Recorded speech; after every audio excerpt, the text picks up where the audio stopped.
Welcome back, guys. I have another X100VI video here. A lot of questions did come up from that last video, and that is what I'm gonna try to address here. And you guys came up with a lot of really good questions. A lot of you guys were asking about the comparison with the crop modes versus the conversion lenses, and actually how you can use the crop modes in tandem with the conversion lenses to get you even more of more flexibility. Then there's the question about the image quality on the crops. How bad is it? Is it negligible or is it usable? And I actually went out and did some sample test shots because I wanted to do it for myself. You know, I'm pretty new to the Fujifilm ecosystem, but for me, I have to do a lot of just test shots just so I can get familiar with the quality and really how to even use these cameras, because everything is just a little bit, you know, not exactly where I'm used to with Sony cameras. So I did some test shots,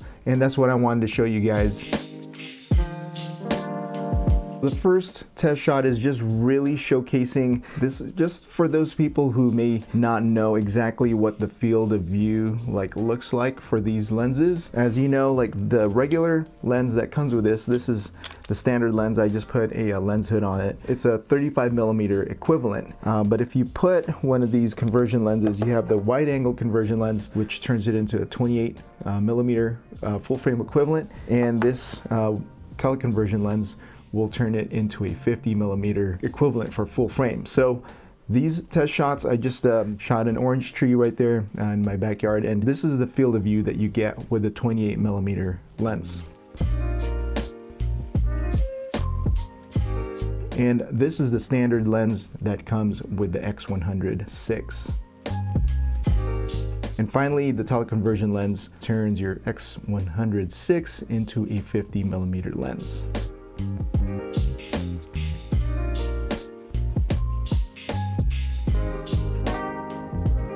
There are these crop modes that are available for the X100VI, and this is where things get really interesting. What the camera does is it punches in closer into the sensor, and therefore you get these two extra crop modes. The first crop is a 20-megapixel crop, and then the next punch in is a 10-megapixel crop. So you can see that basically you have these two other crop modes which give you theoretically and practically two more focal lengths. So the only problem that you get with this is obviously you'll get the megapixel drop from 40 to 20 to 10. So if that megapixel drop is a problem for you, then obviously you'd want to kind of stay away from that. But for a lot of people, 10 megapixels is good enough, especially for printing small prints or just for posting on social media or just with sharing with people and just texting to your family or friends. So there's definitely a case for using the crop modes. So these images are taken with the WCL. You are getting a 28mm equivalent. And then you can punch in, and that is effectively a 41mm lens. And the second punch in will give you the 10-megapixel image and effectively turns this into a 50mm lens. Then the next thing I did was take off the wide conversion lens. Whoa, almost dropped that. And I used the standard stock lens.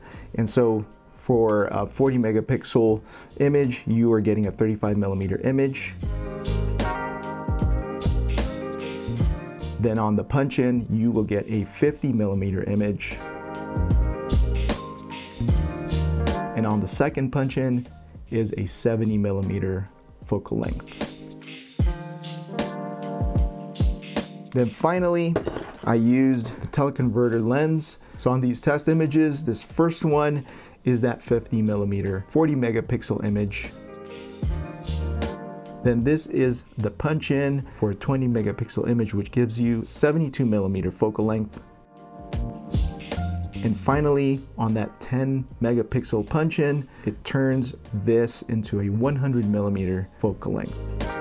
So for these next set of test images, I did what I called a compression test. So basically what I did is I used all the crop modes for each of these lenses once again, but this time, instead of standing in the same place, I kind of walked in or walked back or walked forward depending on the focal length. So what that did is basically kept the image at the same composition. The subject, so in this case the orange, is the same position, the same location for the most part. So what this does is, as I'm adjusting, walking forward and backwards and zooming in and out, what you're getting is compression on the background. And you will see this on these test images. So you should watch out for that as you're looking at these test images, because that is kind of the point of this test. An interesting part of this test too is you'll notice that, well, I noticed this, that I changed my framing just ever so slightly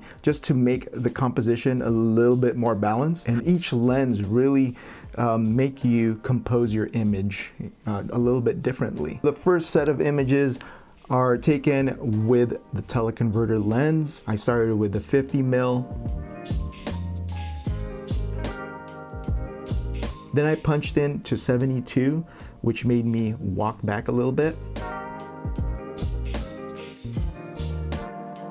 And then I punched into the 100mm and walked back even more. Here you can really see the compression on the background.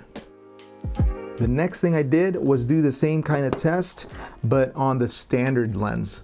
So I kept the same framing that I was using on the teleconverter lens, and you'll notice that on these test images. So the first thing I did was use the 35mm, no crop, and kept the same framing.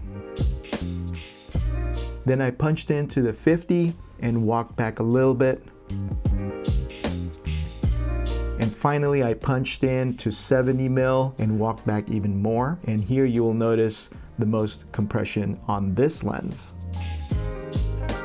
And finally, I used the wide conversion lens and did the same exact test. So the first test image here is using this 28mm really close in to the subject, because I had to keep that same framing. I had to keep that orange the same size on the frame. Then I punched in to 41mm focal length and I backed up just a little bit. And then I punched in to the 58mm focal length and walked back just a little bit more. So I'm going to show side by side here the most drastic change. So from the 28mm to the 100mm sample, and you can really tell the difference in the compression when you look at the background.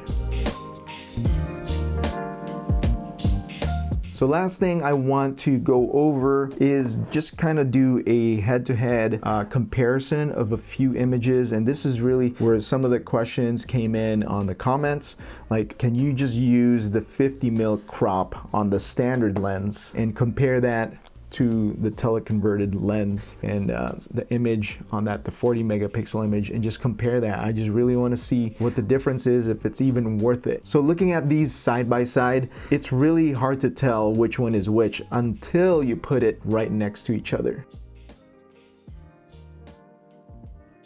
I think that is a win for the crop modes without the conversion lenses, and it just shows you really just how useful it is. If you're only using it for, for small prints and for social media, I think this is a very usable image, and it gives you the same focal length practically as one with a teleconverter lens. So after doing all these tests, what are my takeaways? The first thing is, I think the crop modes are actually very useful. You can see from the test images that there's really no way of telling that it's a crop mode that you're using unless you go side by side with an image where a teleconverter lens is used. And even at that, you'd be hard pressed to tell the difference unless you are putting them right next to each other. And another thing to be said about that is, you know what? The 40 megapixel jump is a really, really useful tool. So it's not just, megapixels for the sake of megapixels. It's really something that you can use, and it's something practical because now we have basically 2 extra lenses on this camera. That really makes this a versatile, compact point and shoot camera. I mean, look at this. When you take off any accessories and you just go with the plain X100VI. Super tiny, super compact, and the lens, I mean, the lens is so tiny. The cool thing is these conversion lenses, they are optional, you know? That's a cool thing. You don't need them. I think the only thing you could say is maybe this one, the wide conversion lens, is something that you can't do with the crop modes because you cannot crop and get a wider, you know, focal length.